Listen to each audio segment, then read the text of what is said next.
Hello, my friends. It is Tuesday, November 14th, 2024, and this is the Daily Brief. My name is Darren Gerdes. I'm just a professor trying to provide context in the war in Ukraine. And so that's what we're going to be doing here. Let's look at this. 1,690 Russians off the battlefield. And that's pretty high, but it's actually lower than the last 2 days, which is surprising. In fact, Jane Keefe put this out yesterday, where he was talking about, or the day before yesterday, previous records. Now, 770 was what it was yesterday, and not yesterday and 2 days ago. Yesterday and the day before that. So 770, and then it was 1950, and then 770 again. So this is 1950 was the high, tie for second place here. Third, fourth, fifth. So a tie for fifth place is where we are in the casualty rate with 1690. That's what the tempo has been on the battlefield over the last few weeks. It's really just astounding. 19 tanks off the battlefield, 51 armored fighting vehicles, 64 artillery systems. I don't know that I've ever seen vehicles and fuel tanks this high at 124. It might have been, but I just don't remember it.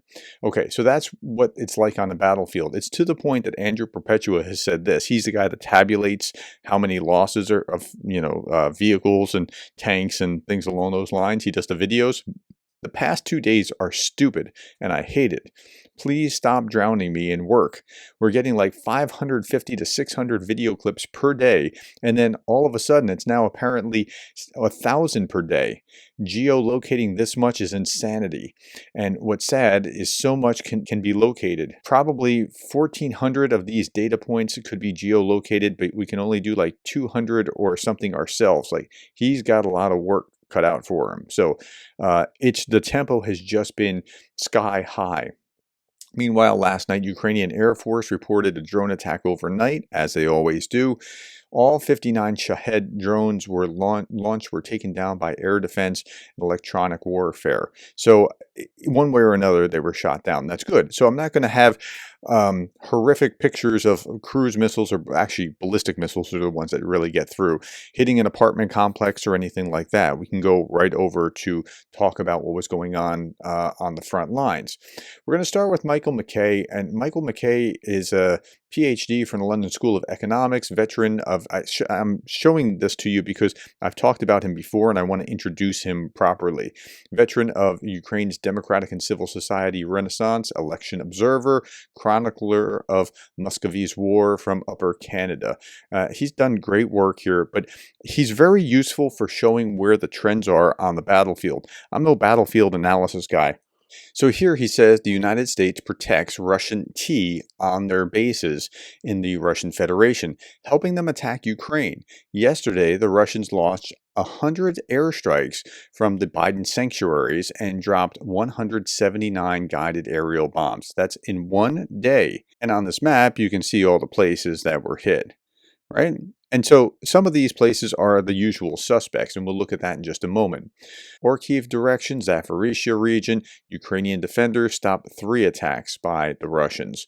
In the Dnipro River direction, no losses of positions. Ukrainian soldiers repelled 5 assaults. Okay. Kharkiv directions, 8 attacks during the day near Vovchansk. Vremivka direction, 10 times. Kupiansk direction, Ukrainian defenders repelled 12 attacks.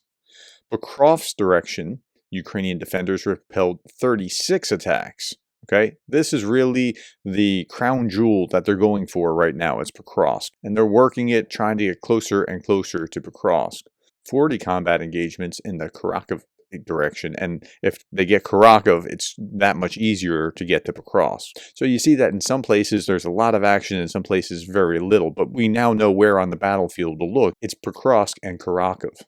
Okay, at a military base in Novorossiysk, Russia, recruits smash up the barracks, refusing to ship out to the front.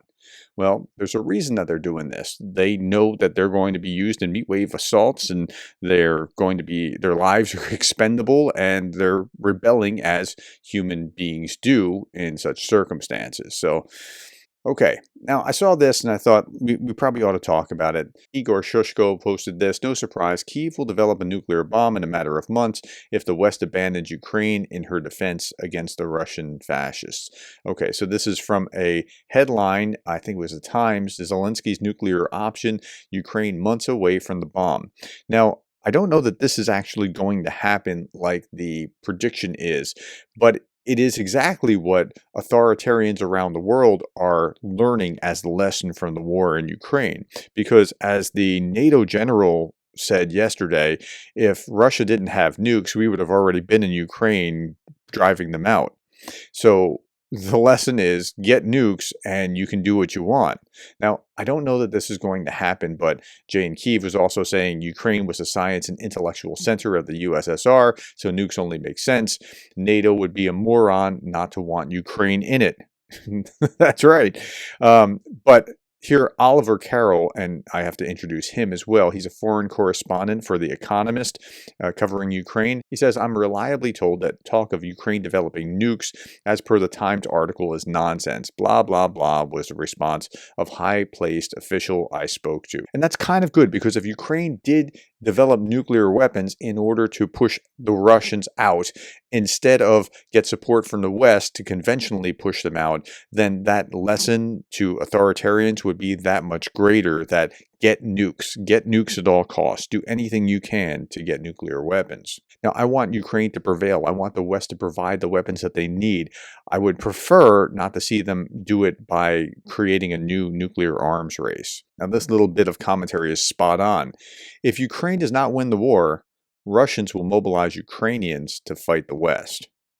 That should be shocking enough to wake up the Western governments, but it seems to be falling on deaf ears.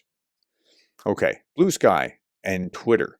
So the rate of departures from Twitter last week, since the U.S. elections, is now appearing to accelerate again. Now these numbers going up, up, up, and this has to be multiplied by, I don't know, thousands, tens of thousands, hundreds of thousands. And then after the election, down by huge numbers, right? And continuing to drop. Now, I'm not sure exactly what's going to happen with Blue Sky as opposed to X, but there's an accelerating exodus following last week's election. My own followers count is down by 2,302, approximately 1% of my followers, which would imply a potential loss of about 5.8 million users if replicated across X. So now I'm imagining that it's mostly those on the left. But if those on the left go over to Blue Sky and they create an intellectual bubble there, they're going to have a whole different problem set. I'm just trying to think through how this is going to work. And then there's another potential problem set as well. Jessica Berlin says 40 posts, 10,000 followers. Something's happening at the other place talking about Blue Sky. Now, I wonder if there will be a shift with Russian trolls moving there as well. And it's too early to tell. Meanwhile, U.S. National Security Advisor Jake Sullivan is saying that the Biden administration will signal Congress that they would like to see additional funds for Ukraine for 2025. Well, he knows full well that just signaling Congress isn't going to do anything. He knows full well Trump is now there.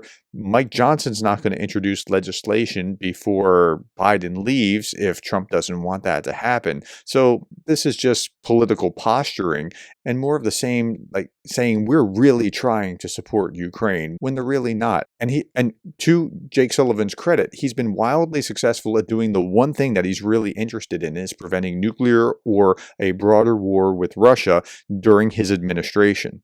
Now, whether that will lead to a broader war after his administration because of what Russia has been taught to do, because incentives matter, that's an open question. But in the meantime, he's had peace in his time.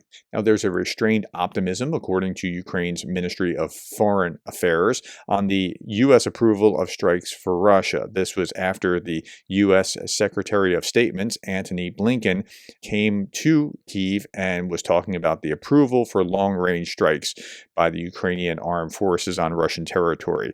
I'm not that optimistic. Maybe it'll happen. Maybe it'll happen in a little amount, but I did a viewer poll just last week, and I said Joe Biden will take the gloves off and let Ukraine strike Russia. 1/3 of you said yes, 2/3 said no.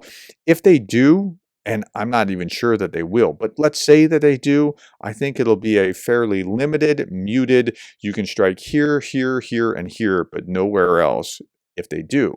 But Joe Biden fundamentally does not want to provoke Putin, and that's half the problem that we're in. Now, I told you that incentives matter.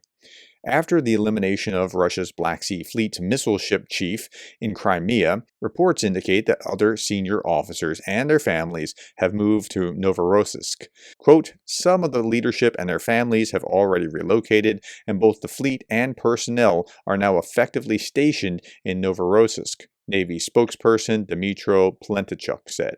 Okay, well, incentives matter. All right, my friends, winter is coming. Winter's here. It's going to be a hard winter with reduced energy, meaning reduced heating. So if you're the praying type like I am, please keep Ukraine in your prayers. Thank you for your time. Thank you for the likes, the shares, the subscribes, and thank you for being the kind of person that cares about Ukraine.